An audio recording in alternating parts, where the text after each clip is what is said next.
जय हिंद साथियों, आप सभी का स्वागत है आपके अपने परिवार जीके जीएस भाई प्रबल सर यूट्यूब चैनल पे। कैसे हो आप सभी लोग? उम्मीद है कि आप लोग अच्छे होंगे, शानदार होंगे। अब ये वीडियो जो आप लोगों की लेट जा रही है, लेकिन करेंट अफेयर एक दिन भी छूटना नहीं चाहिए, तो इसलिए मैं आप लोगों को ये क्लास ले रहा हूँ। तो एक बार सभी हमारे प्यारे साथी सेशन को लाइक करके शेयर कर देंगे, और चैनल को अगर आपने सब्सक्राइब नहीं किया तो सब्सक्राइब कर दीजिएगा। आज का वीडियो बहुत ही ज़्यादा इन्फॉर्मेटिव है, बहुत ही ज़्यादा इन्फॉर्मेटिव है। इसको ध्यान से आप लोग सुनिएगा और अपने नोटबुक में प्रॉपर नोट, जो करेंट अफेयर का नोटबुक है उसमें नोट भी कीजिएगा। आज हम 17 मई और 18 मई दोनों की करेंट अफेयर को देखने जा रहे हैं। 17 मई और 18 मई दोनों के करेंट अफेयर को देखने जा रहे हैं। सबसे पहला जो हमारे पास न्यूज आता है वो एक शख्स का नाम आता है, और उस शख्स का नाम क्या है? देव सहायम पिल्लई। उसको किसके नाम से जाना जाता है? उसको किसके नाम से जानते हैं? देव सहायम पिल्लई के नाम से जानते हैं। अब आपके अंदर एक क्यूरियोसिटी आएगी कि देव सहायम पिल्लई के बारे में क्यों डिस्कशन कर रहे हैं, ये कौन है, इन्होंने क्या किया है, क्यों इनकी नाम अचानक से चर्चा में आ गई। आप सब लोग जानते हैं कि जो ईसाई धर्म के जो सबसे प्रमुख है उनको क्या बोलते हैं? अभी के समय में वर्तमान में उनको बोलते हैं पोप फ्रांसिस। क्या बोलते हैं उनको? पोप फ्रांसिस, जो वेटिकन सिटी में आपके रहते हैं, आप सभी लोग जानते हैं। तो ईसाई धर्म गुरु जो हैं उनको किसके नाम से? Pope Francis. उनकी तबीयत तभी खराब है, उम्र हो चली है, इसलिए आप व्हीलचेयर पे आपको दिखाई देते हैं। तो उनके द्वारा क्या किया गया है कि इस व्यक्ति को, इस शख्स को, जिनका नाम देव सहाय पिल्लई है, उनको ईसाई धर्म में संत घोषित कर दिया गया है। क्या घोषित कर दिया गया? ईसाई धर्म में संत घोषित कर दिया गया। अब आपके अंदर ये प्रश्न आएगा, तो इसमें क्या बड़ी बात हो गई, इसमें क्या हो गया? ये तो हमेशा करते रहते हैं संत किसी न किसी को। इस बार भी टोटल 9 व्यक्तियों को संत घोषित किया, जिसमें 4 महिलाएं हैं। तो इनको घोषित कर दिया, तो क्या अजूबा सी बात हो गई। इसलिए हो गया कि भारत के ये आम आदमी है, ये जो देव सहाय पिल्लई है, वो किसी चर्च में कोई आपके फादर नहीं है, या कोई ईसाई धर्म के कोई गुरु नहीं है, या ईसाई धर्म में किसी को दीक्षित करने वाले व्यक्ति नहीं है, बल्कि एक आम आदमी है। भारत के एक आम आदमी, जिनको पहली बार ईसाई धर्म में आपकी क्या किया गया है? संत घोषित किया गया है, इसलिए इनका नाम आपके चर्चा में है। अब आपके अंदर क्वेश्चन आएगा कि देव सहायम पिल्लई थे कौन? इनके बारे में थोड़ा एक एक करके बात बताइए। तो देव सहायम पिल्लई की बात करें तो 23 अप्रैल 1712 को तमिलनाडु के कन्याकुमारी में इनका जन्म हुआ था। 1712 यानी 18वीं शताब्दी के दौरान की हम बात कर रहे हैं। 18वीं सदी के दौरान की हम बात कर रहे हैं, इनका जन्म हुआ। उसके बाद त्रावणकोर के महाराजा मार्तंड वर्मा, आप सब लोगों ने नाम सुना होगा, उसके यहाँ पे ये अधिकारी के रूप में काम करने लगे। ठीक है भाई, बहुत विश्वसनीय अधिकारी थे मार्तंड वर्मा को, इनके ऊपर भरोसा भी था, विश्वास भी था। अब धीरे धीरे काम करते गए। बाद में क्या हुआ कि एक डच नौसेना कमांडर था, क्योंकि इस समय भारत में कौन आ गए थे? तो भाई अलग अलग आपकी यूरोपीय कंपनियों का आगमन हो चुका था। तो उसी समय एक डच नेवी कमांडर था, उसके द्वारा ये जो आपके देव सहायम पिल्लई हैं, उनको 1745 ईस्वी में जबरदस्ती क्या बना दिया गया? ईसाई बना दिया गया। क्या बना दिया गया? ईसाई बना दिया गया। जैसे ही इनको डच नौसेना कमांडर के द्वारा ईसाई बनाया गया, तो जो महाराजा थे त्रावणकोर के मार्तंड वर्मा, वो नाराज हो गए, और नाराज होने के बाद उनके इस ईसाई बनने से वो खपा होके 1749 में 1749 में आपके देव सहायम पिल्लई को क्या कर लिया गया? गिरफ्तार कर लिया गया। और गिरफ्तार करने के बाद 14 जनवरी 1752 को इनकी गोली मार करके क्या कर दी गई? हत्या कर दी गई। भाई ईसाई धर्म में ये दीक्षित हो गए थे, तो उस समय के जो अन्य जो धर्म के लोग थे उनको बुरा लगा, और बाद में उनकी गोली मार के हत्या कर दी गई। अब हत्या करने के बाद इनको दफन कहाँ पे किया गया? तो नागरसोल, जो कि नागरसोल में कोटार है, और कोटार में एक चर्च है जिसको सेंट जेवियर्स चर्च के नाम से जाना जाता है, जिनको सेंट जेवियर्स चर्च के नाम से जाना जाता है, वहां पे इनको दफनाया गया। तो इसी के चलते पोप फ्रांसिस के द्वारा इनको संत की उपाधि दी गई है, और ये भारत के पहले आम आदमी हैं जिनको पोप फ्रांसिस के द्वारा ईसाई धर्म में आपके पहली बार संत घोषित किया गया है। तो इनकी पूरी बातों को मैंने समझा दिया कि क्या क्या इनकी इतिहास था। तो इनसे रिलेटेड कोई भी सवाल आए तो आप अच्छे से बता दीजिएगा। अब दूसरा अपॉइंटमेंट आप लोग देख लीजिए राजीव कुमार के बारे में। राजीव कुमार की बात करें तो ये पहले क्या थे भाई? भारत में वित्त सचिव थे। पहले क्या थे, भारत के पूर्व वित्त सचिव रहे हैं और अब ये क्या बन गए हैं, तो अब की अगर हम बात करें तो ये भारत के चीफ इलेक्शन कमिश्नर बन गए हैं। यानी चीफ इलेक्शन कमिश्नर बनने से पहले भारत के चुनाव आयुक्त थे और ये अब भारत के 25वें चीफ इलेक्शन कमिश्नर बन गए हैं। क्यों? क्योंकि 24वें चीफ इलेक्शन कमिश्नर जो थे, मुख्य चुनाव आयुक्त जो थे, उनका नाम क्या था, सुशील चंद्रा। तो सुशील चंद्रा की जगह पे राजीव कुमार अब भारत के मुख्य चुनाव आयुक्त बन गए हैं। फरवरी 2025 तक इनका कार्यकाल रहेगा। अब इनके ऊपर क्या क्या रिस्पॉन्सिबिलिटी है, इनके ऊपर रिस्पॉन्सिबिलिटी है प्रेसिडेंट की चुनाव कराने का, वाइस प्रेसिडेंट की चुनाव कराने का, गुजरात विधानसभा का चुनाव कराने का, हिमाचल प्रदेश विधानसभा का चुनाव कराने का, उसके बाद आपके मेरे प्यारे साथियों त्रिपुरा के चुनाव कराने का, उसके बाद आपके 2024 के लोकसभा का चुनाव कराने का। ये सारी बड़ी रिस्पॉन्सिबिलिटी राजीव कुमार के ऊपर है, जिन्होंने सुशील चंद्रा का जगह लिया है। तो अब भारत के जो 25वें मुख्य चुनाव आयुक्त होंगे वो कौन होंगे, राजीव कुमार। अब यहाँ पे एक सवाल मैं आप लोगों से पूछता हूं कि भारत के पहले मुख्य चुनाव आयुक्त का नाम बताइए। भारत के प्रथम मुख्य चुनाव आयुक्त का नाम बताइए। ये ऑफलाइन कमेंट में आंसर करके आप लोगों को बताना है। बहुत सारे बच्चों का, किसी का भी 10 या 12 लोगों को छोड़ के किसी का भी ऑफलाइन कमेंट में आंसर नहीं होता है, जो बहुत ही ज्यादा दुखद है। इसका मतलब है कि मैं मेहनत किए जा रहा हूं लेकिन उस मेहनत का आपके ऊपर कोई प्रभाव नहीं पड़ रहा है, तो ये गलत बात है। आप लोगों के लिए मेहनत करता हूं, लेकिन बाकी आपकी बात है। आपको जिसके ऊपर ट्रस्ट हो आप लोग देख सकते हैं, कर सकते हैं, पढ़ सकते हैं। हमारे अपने हिस्से की मेहनत है, उसको हम करेंगे, क्योंकि जन्म हमारा हुआ है इस पृथ्वी पे। तो ईश्वर ने जो भी हमें काम सौंपा है उस काम को हमें ईमानदारी से करना है। बाकी आप लोगों को पढ़ना है नहीं पढ़ना है, डिपेंड्स अपॉन यू। ठीक है भाई, चलिए। तो राजीव कुमार की बात। अब यहाँ पे एक गठबंधन आप लोग देखिएगा, उस गठबंधन को किसके नाम से जानते हैं, पीपुल वेलफेयर अलायंस के नाम से जानते हैं। किसके नाम से भाई, पीपुल्स वेलफेयर अलायंस के नाम से जानते हैं। तो पीपुल वेलफेयर अलायंस जो एक प्रकार का पॉलिटिकल गठबंधन है, एक तरीके से क्या अलायंस है। तो कौन कौन सी पार्टियों ने मिलकर अलायंस किया है, तो आम आदमी पार्टी जो अरविंद केजरीवाल वाली, और एक पार्टी आपकी नई पार्टी आई है, और उस पार्टी को किसके नाम से जानते हैं, आपकी T20 पार्टी के नाम से जानते हैं। तो आम आदमी पार्टी और T20 पार्टी दोनों मिलकर एक अलायंस के, जिसको पीपुल्स वेलफेयर अलायंस के नाम से जानते हैं। और ये T20 पार्टी कौन है, तो बिजनेस ग्रुप काइटेक्स के द्वारा प्रवर्तित ये आपकी पार्टी है। तो काइटेक्स के द्वारा प्रवर्तित पार्टी T20। तो अब देख लीजिए पार्टी का नाम भी क्या होने लगा, तो भाई T20। पहले यूट्यूब चैनलों के नाम हुआ करते थे डैश घर डैश पुर ऐसा टाइप के, अब पार्टियों के नाम भी इस तरीके से होने लगे T20। कभी आएगा T10, कभी आएगा कुछ ऐसे कर करके आएगा। तो भाई ठीक है। अब देखिए, जैसे अब हम यहाँ पे बात कर लेते हैं राजीव कुमार के बाद, तो हमने T20 पार्टी के बारे में भी देख लिया। तो यहाँ पे देख लीजिए रामगढ़ विषधारी अभ्यारण्य, रामगढ़ विषधारी अभ्यारण्य।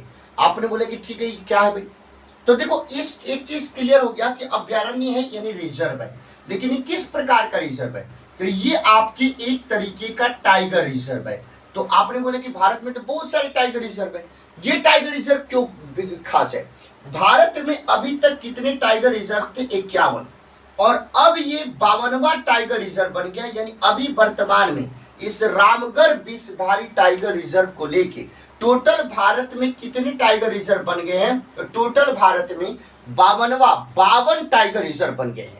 तो ये जो रामगढ़ विषधारी अभ्यारण्य है, ये भारत का 52वां टाइगर रिजर्व बन गया, 52nd टाइगर रिजर्व। यानी अब भारत में टोटल टाइगर रिजर्व की संख्या कितनी हो गई, 52 हो गई है। अब आपके अंदर सवाल आएगा कि रामगढ़ विषधारी अभ्यारण्य है कहां पे स्थित, तो ये राजस्थान में स्थित है। और राजस्थान में इसको मिला के टोटल कितने बाघ अभ्यारण्य हो गए, टोटल आपके 4 बाघ अभ्यारण्य हो गए।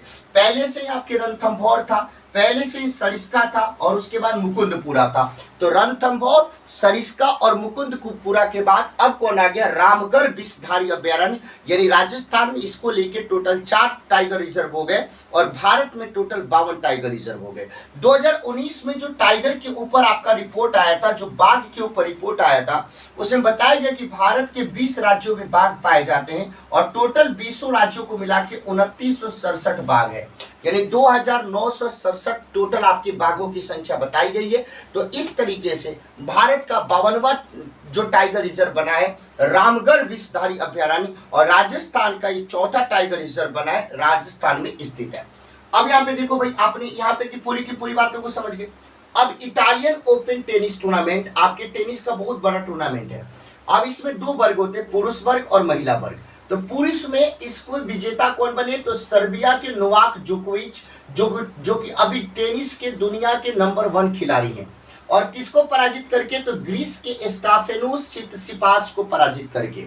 तो नोवाक जोकोविच आपके टेनिस के इटालियन ओपन टेनिस टूर्नामेंट के विजेता बने हैं। महिला टीम की बात करें तो पोलैंड की ईगा स्विआतेक जो है उसने ओनस जेबूर को पराजित करके इसके महिला वर्ग का खिताब आपके जीता है। तो इटालियन ओपन टेनिस टूर्नामेंट, इस सवाल आपके पेपर में हमेशा देखे जाते हैं इस प्रकार के स्पोर्ट्स से। तो ध्यान रखिएगा कि इटालियन ओपन टेनिस टूर्नामेंट की बात करें तो दो वर्ग, पुरुष वर्ग और महिला वर्ग। पुरुष वर्ग की बात करें तो ध्यान रखिएगा नोवाक जोकोविच जो कि सर्बिया के खिलाड़ी हैं और विश्व के नंबर 1 आपके खिलाड़ी हैं, वो क्या बने हैं मेरे प्यारे साथियों, वो इसके आपके विजेता बने हैं। वो क्या बने हैं, इसके विजेता बने। और किसको पराजित करके, तो ग्रीस के स्टेफानोस सिटसिपास को पराजित करके। महिला वर्ग की बात करें तो पोलैंड की ईगा स्विआतेक, किसको, ओनस जेबुर को पराजित करके।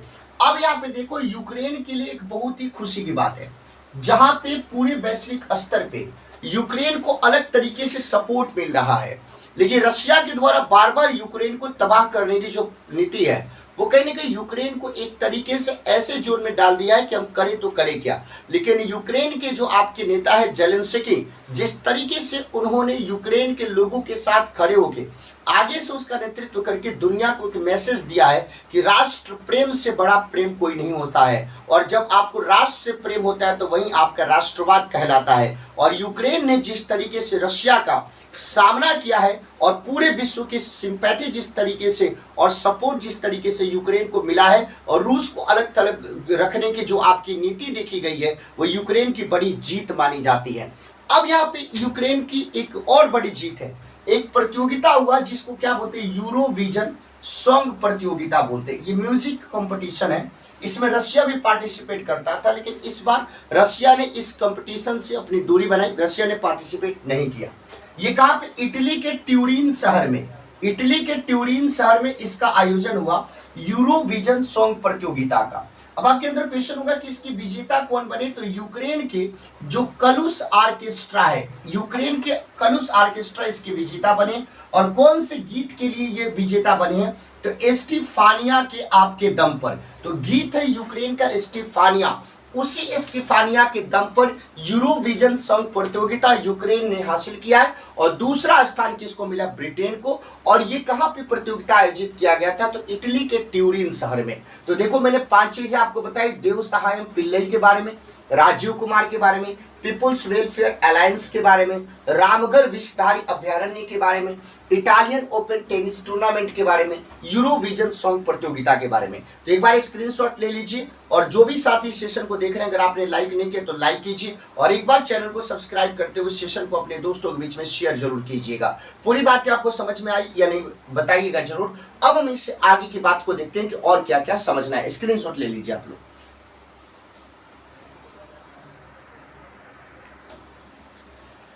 चलो, अब हम एक ऐसे न्यूज के बारे में पढ़ने जा रहे हैं जो हमें लगता है कि आप में से बहुत सारे साथी जो हैं, बहुत सारे हमारे प्यारे बच्चे जो हैं, वो अभी तक उसके बारे में नहीं जानते होंगे, लेकिन आज के बाद उसके बारे में आपको पता लग जाएगा, बिल्कुल पता लग जाएगा आप लोगों को। तो आप लोगों को पता है कि मैं लगातार 3-4 दिनों से बता रहा हूं कि यूएई के जो आपके खलीफा थे, जो प्रेसिडेंट थे, उनकी आपकी क्या होगी, डेथ हो गई, मृत्यु हो गई। अब उनके बाद उनके जो पुत्र हैं, जिनका नाम क्या है, शेख मोहम्मद बिन जायद अल नाहियान, शेख मोहम्मद बिन जायद अल नाहियान, थोड़ा नाम को देखिएगा, शेख मोहम्मद बिन जायद अल नाहियान अब यूएई के क्या बने भाई, प्रेसिडेंट बने हैं। लेकिन आपके मन में सवाल होना चाहिए कि यूएई है क्या, ये संयुक्त अरब अमीरात है क्या, आखिर में ये मन में आपके सवाल होने चाहिए। लेकिन चलो, आखिर में चर्चा में क्यों आया, पहले मैं बता देना चाहता हूं। तो यूएई के साथ भारत के बहुत ही अच्छे आपके संबंध हैं, इंडिया के बहुत अच्छे रिलेशन हैं। तो वहां के राष्ट्रपति के देहांत होने के बाद भारत के जो आपके उपराष्ट्रपति हैं, भारत के जो वाइस प्रेसिडेंट है वेंकैया नायडू, वो वहां पे गए और वहां के नवनियुक्त जो नए आपके राष्ट्रपति बने हैं शेख मोहम्मद बिन जायद अल नाहियान वहां पे मिले और उनको भारत की तरफ से सांत्वना उन्होंने दिया।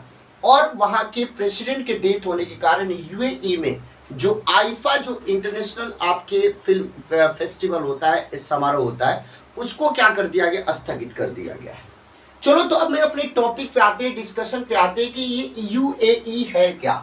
यूएई इसको क्या बोलते हैं, यूनाइटेड अरब एमिरात कहते हैं, यानी हिंदी में संयुक्त अरब अमीरात कह के इसको संबोधित करते हैं। तो सबसे पहले इसकी अवस्थिति को देखिए, अगर मैं डिजिटल बोर्ड होता तो मैं मैप भी आप लोगों को दिखाता, लेकिन बाद में दिखा दूंगा, अभी आप समझ जाइएगा। मिडिल ईस्ट एशिया में इसकी अवस्थिति है। तो मध्य पूर्व एशिया में फारस की खाड़ी जिसको पर्शियन गोल्फ भी बोलते हैं उसमें स्थित है ये। और ये देखो एक कोई देश नहीं है, बहुत सारे लोग सोचते हैं कि भाई कोई एक क्षेत्र है या कोई एक आपके देश है, ऐसा नहीं है। तो यूएई क्या है, तो 7 अलग अलग आपके शेख शासित अरब राज्य हैं, 7 अलग अलग, यानी अरब के 7 आपके राज्य हैं, जहां पे अलग अलग वहां के जो राजा होते हैं, शासक होते हैं, उनको क्या बोलते हैं, शेख कहते हैं। वो वहां पे क्या करते हैं, शासन करते हैं। और ये 7 राज्यों ने यूनाइट होके, संगठित होके 1971 में मिलकर एक देश बनाया।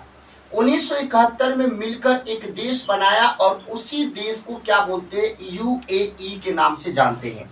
उसी देश को यूएई के नाम से जानते हैं। तो ये यूएई क्या है, तो मैंने आपको बता दिया कि अरब के 7 अलग अलग आपके राज्य थे जहां पे आपके शेख शासन किया करते थे। ये 7 राज्यों ने संगठित होके एक देश बनाया और उसी देश को क्या बोलते हैं, यूएई कहते हैं। उसको क्या बोलते हैं, यूएई कहते हैं। और तो आपके अंदर क्वेश्चन होगा कि बिफोर 1971 यानी 1971 से पहले इनकी अवस्थिति क्या थी। तो यूएई में शामिल होने से पहले ये 7 राज्य ब्रिटिश शासन के अधीन थे। किसके शासन के अधीन थे भाई, तो इनके ऊपर भी किसका शासन था, अंग्रेजों की शासन था और अंग्रेजों के ये गुलाम थे। और 7 शेखों के अमीरात, अमीरात का मतलब राज्य होने के कारण ही इसको क्या बोलता है, यूएई इसको कहा जाता है।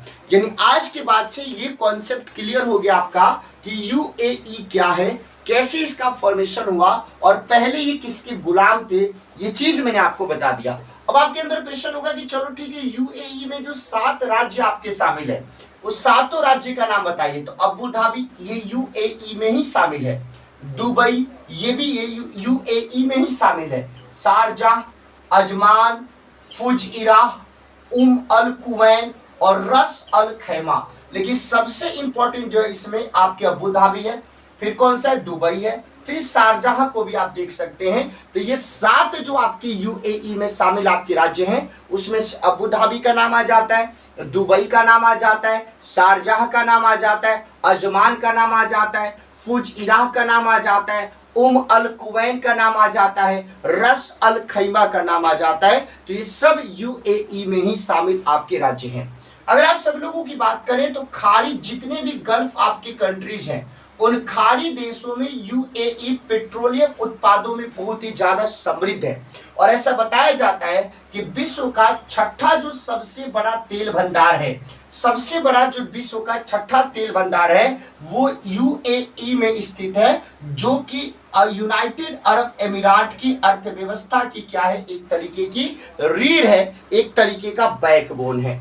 अब यूएई और भारत के संबंध की बात करें तो देख लो भाई, यूएई की जो टोटल पॉपुलेशन है उस टोटल पॉपुलेशन के 30% जो आपकी पॉपुलेशन है वो कौन सा है भाई, भारतीय। यानी यूएई की टोटल जनसंख्या में 30% जो जनसंख्या है वो इंडियन पॉपुलेशन, वो भारतीय जनसंख्या है। और सबसे ज्यादा लोग यूएई में कहां से रहते हैं, केरल से रहते हैं, और यूपी और बिहार से भी बड़ी संख्या में लोग यहाँ पे रहते हैं। इसी के चलते हमारा स्ट्रेटेजिक रिलेशन और ज्यादा स्ट्रांग हो जाता है, मजबूत हो जाता है। तो मैंने यहाँ पे ये बात बताने की कोशिश करी कि यूनाइटेड अरब एमिरात है क्या, कैसे इसका फॉर्मेशन हुआ, 1971 से पहले इसकी स्थिति क्या थी, भारत से इसका संबंध क्यों मजबूत है। आप इसका स्क्रीनशॉट ले लीजिए, इसके बाद की न्यूज को अब हम आगे देखने की कोशिश करेंगे, तब तक इसका आप स्क्रीनशॉट ले लीजिए।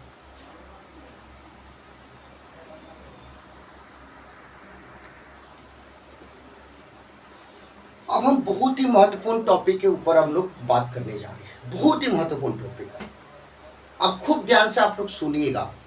सबसे पहले हम द्विपक्षीय संबंध यानी बायलैटरल रिलेशन के ऊपर बात करेंगे, भारत नेपाल की बात। जब हम इंडो नेपाल की बात करते हैं, इंडो नेपाल की जब हम बात करते हैं तो देखो भाई, नेपाल के साथ हमारा रिलेशन इसलिए भी मजबूत होना चाहिए क्योंकि यह हमारा पड़ोसी देश है और इसके साथ हमारा ऐतिहासिक जुड़ाव रहा है।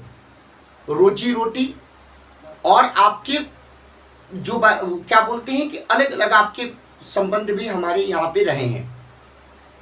दूसरी बात कि जिस तरीके से चाइना का जो ध्यान हमारे चारों तरफ, जो स्ट्रिंग ऑफ पर्ल की बात करें, या जिस तरीके से पूरे चारों तरफ से भारत को घेरने की जो आपकी बात देख रहे हैं, और चाइना का इंटरेस्ट जिस तरीके से नेपाल में, जिस तरीके से श्रीलंका में, जिस तरीके से आपके पाकिस्तान में, जिस तरीके से आपके बांग्लादेश में, जिस तरीके से आपके मालदीव में, जिस तरीके से चाइना इन्वेस्ट कर रहा है और यहाँ पे अपनी पॉलिसी को इम्प्लीमेंट करने की कोशिश कर रहा है और भारत को चारों तरफ से पूरे के पूरे समुद्र से लेकर स्थल से लेकर सब जगह पे घेरने की कोशिश कर रहा है, उसके एहतियात के तौर पे हमें नेपाल के साथ अच्छे संबंध बनाए रखने चाहिए। तो हमें भी नेपाल की जरूरत है और नेपाल भी हमें जरूरत है, नेपाल को भी हमें जरूरत है, दोनों को एक दूसरे की जरूरत है। और हमारे संबंध या जुड़ाव की बात करें तो शुरू से रहे हैं। नेपाल में जाने के लिए किसी वीजा की आपको जरूरत नहीं है, और किसी देश में जाइएगा तो आपको वीजा चाहिए, लेकिन नेपाल में बिना वीजा के आप जा सकते हैं। यानी एक तरीके से ऐसा लगता है कि हमारा ही कोई ना कोई हिस्सा है, हिंदू राज्य है, आप लोगों को पता है। अब यहाँ पे भारत नेपाल संबंध की बात करें तो क्यों एक बार फिर से चर्चा है, तो नेपाल के जो आपके प्रधानमंत्री बने शेर बहादुर देउवा, उनके बारे में बताया जाता है कि ये आपके इंडिया के समर्थक है, यानी ये भी चाहते हैं कि हमारा संबंध जो है वो भारत के साथ मजबूत हो, ना कि किसी और देश के साथ। अब इसी दौरान भगवान बुद्ध की आपकी क्या मनाई गई है, 2566वीं जयंती मनाई गई है, 2566वीं आपकी जयंती मनाई गई। भगवान बुद्ध की बात करें तो इनका जन्म नेपाल के लुम्बिनी में हुआ था, जिसके बारे में पता रोमिन स्तंभ लेख से चलता है। इनके पिता का नाम क्या था, आप सब लोगों को पता है, सुदोधन नाम था, जो शाक्यगण के मुखिया थे, कपिलवस्तु उनकी राजधानी थी, और माँ का नाम क्या था, महामाया। तब भगवान बुद्ध की जो जन्मस्थली है लुम्बिनी, वहां पे एक मंदिर है, उसको क्या बोलते हैं, माया देवी। तो जब बुद्ध की 2566वीं जयंती आपकी मनाई गई तो खुद प्रधानमंत्री नरेंद्र मोदी नेपाल के लुम्बिनी पहुंचे और वहां पे उन्होंने पूजा अर्चना करी, और वहीं पे नेपाल के प्रधानमंत्री के साथ स्ट्रेटेजिक आपके बायलैटरल आपके क्या हुआ, मीटिंग हुआ, और वहां पे 6 अलग अलग समझौते के ऊपर क्या हुआ, सिग्नेचर हुआ। 6 अलग अलग समझौतों के ऊपर सिग्नेचर हुआ, और 6 समझौतों में से एक समझौता ये था कि जहां पे भगवान बुद्ध का जन्म हुआ था और जहां पे भगवान बुद्ध ने महापरिनिर्वाण प्राप्त किया था, उन दोनों आपकी जगहों को, उन दोनों प्लेसेस को क्या बनाया जाएगा, उन दोनों प्लेसेस को जुड़वा शहर बनाया जाएगा, ट्विंस सिटी बनाया जाएगा। और आप सब लोगों को पता है कि पहले से ही नेपाल में जनकपुर और भारत की सीतामढ़ी, मां सीता से संबंधित कहीं ना कहीं आपके बताया जाता है। तो ये जो इस आपके कल्चरल आपके रीजन से हम लोगों को नेपाल के साथ अच्छा एक रिलेशन एस्टेब्लिश करने का फिर से एक मौका मिला है, और प्रधानमंत्री या भारत इस मौके को बुलाना चाहता है, और नेपाल भी तैयार है कि नहीं, हम भी इन्वेस्ट करेंगे, आप भी इन्वेस्ट कीजिए, और दोनों एक दूसरे का मजबूती से साथ देंगे, और फिर से पुराने दौर में हम लोग लौट के आएंगे और भारत नेपाल संबंध को मजबूती प्रदान करेंगे। तो ये मौका था जहां पे प्रधानमंत्री आपके गए थे, और प्रधानमंत्री 2014 के बाद नेपाल की उनकी 5वीं यात्रा है, वो भी इसको प्रेफरेंस देना चाहते हैं। भारत की जो आपकी विदेश नीति वो भी प्रेफरेंस देना चाहती है कि जब तक आप अपने पड़ोसियों के साथ मिलजुल के नहीं रहोगे, तब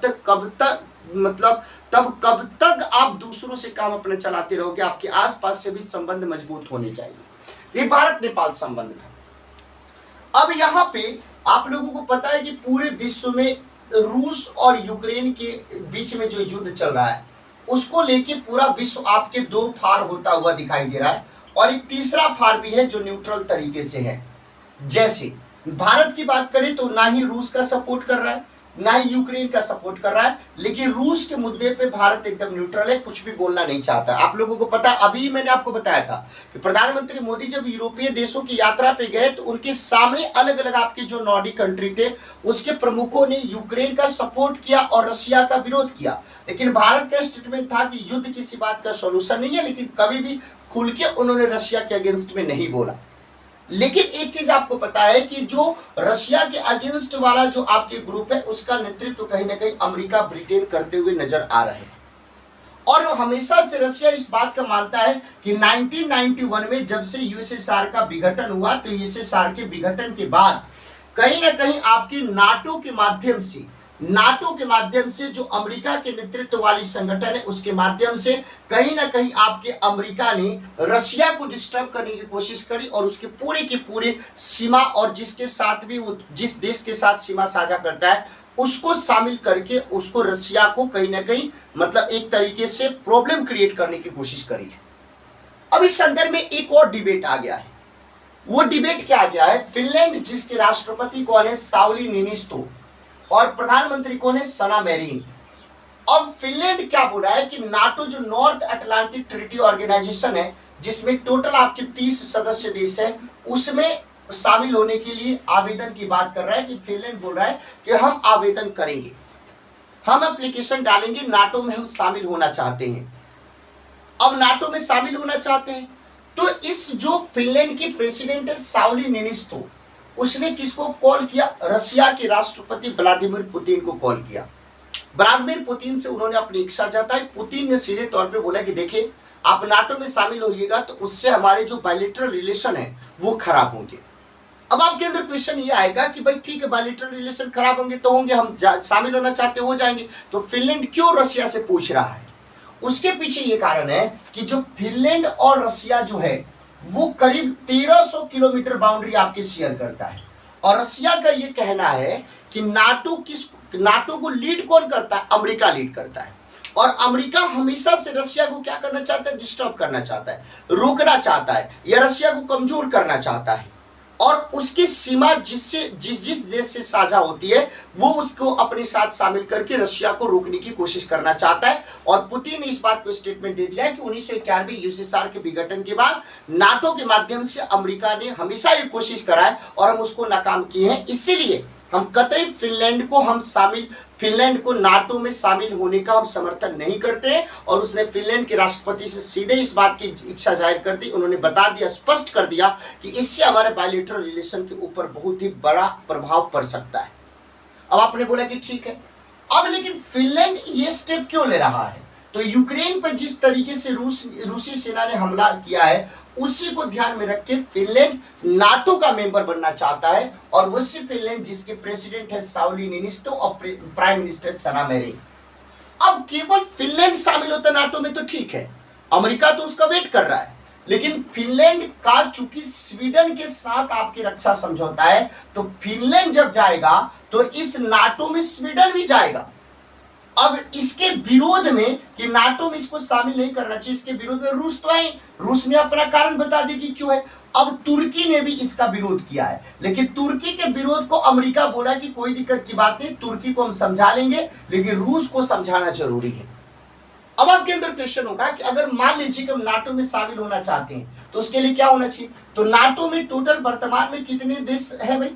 30 है, इन दोनों को छोड़ दे तो 300 देशों की सहमति आपको लेनी पड़ेगी। अगर 300 देशों की सहमति होगी तब जाके आप नाटो में क्या होंगे, शामिल होंगे। तो ये अब आपको आपके अंदर होगा कि नाटो क्या, उसके बारे में हम डिस्कस करेंगे।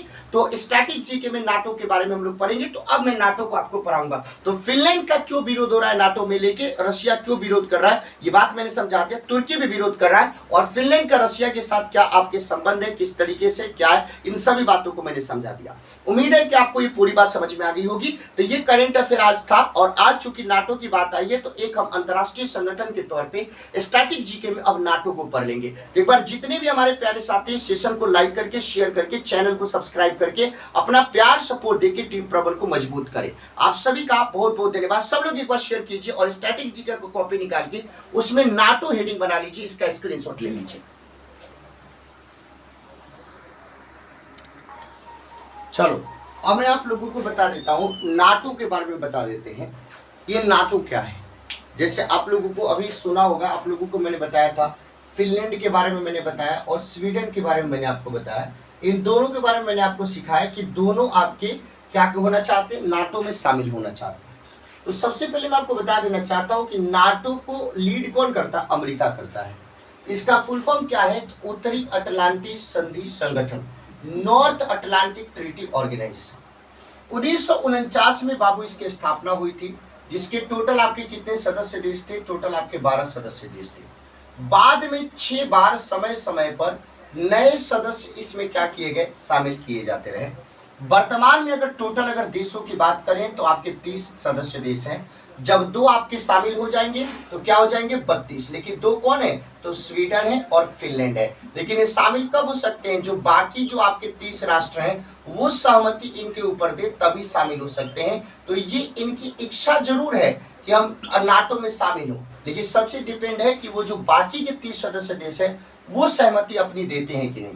29वें अगर हम स्टेट की बात, कंट्री की बात करें तो बाल्कन राज्य कौन था? मोंटेनेग्रो, 25 जून 2017 को शामिल हुआ था। और 30वां जब बात करें तो नॉर्थ मैसिडोनिया, जिसको शामिल होने के लिए अपने नाम में परिवर्तन करना पड़ा और नॉर्थ मैसिडोनिया नाम रखना पड़ा। अगर हम इस नाटो के हेडक्वार्टर की बात करें तो क्या है? ब्रुसेल्स है। तो फिनलैंड और स्वीडन जिस नाटो में शामिल होना चाहता है, अमेरिका के नेतृत्व वाला, वही ये नाटो है, जिसका पूरा रूप है नॉर्थ अटलांटिक ट्रीटी ऑर्गेनाइजेशन। 1949 में इसकी स्थापना की गई। समय समय पे 6 बार अलग अलग आपके सदस्य देश इसमें शामिल किए गए। वर्तमान में उनकी सदस्य देशों की संख्या 30 है। अगर ये 2 शामिल हो जाता है तो 32 हो जाता है, लेकिन अभी शामिल किए जाने पे इसकी बहुत बड़ा डिबेट है। 29वां मोंटेनेग्रो, 30वां नॉर्थ मैसिडोनिया, और इसका हेडक्वार्टर कहाँ पे है? ब्रुसेल्स में है। तो हमें उम्मीद है कि आप सभी लोगों को आज का ये current affair with static GK का सेशन बहुत अच्छा लगा होगा। तो आप सब लोग मन लगा के पढ़ाई कीजिए, शानदार तरीके से समझिए और अपने ऊपर मेहनत कीजिए। फिर मिलेंगे 4 बजे हिस्ट्री के सेशन में। तब तक के लिए इस सेशन को देख के ऑफलाइन कमेंट जरूर करना कि आपको ये सेशन कैसा लगा। सबके कमेंट का हम इंतजार करेंगे। और चैनल को सब्सक्राइब करके, सेशन को लाइक करके, शेयर करके अपने भाई, अपने दोस्त, अपने टीचर का मनोबल जरूर बढ़ाएं। बहुत बहुत धन्यवाद। Thank you so much. जय हिंद साथी।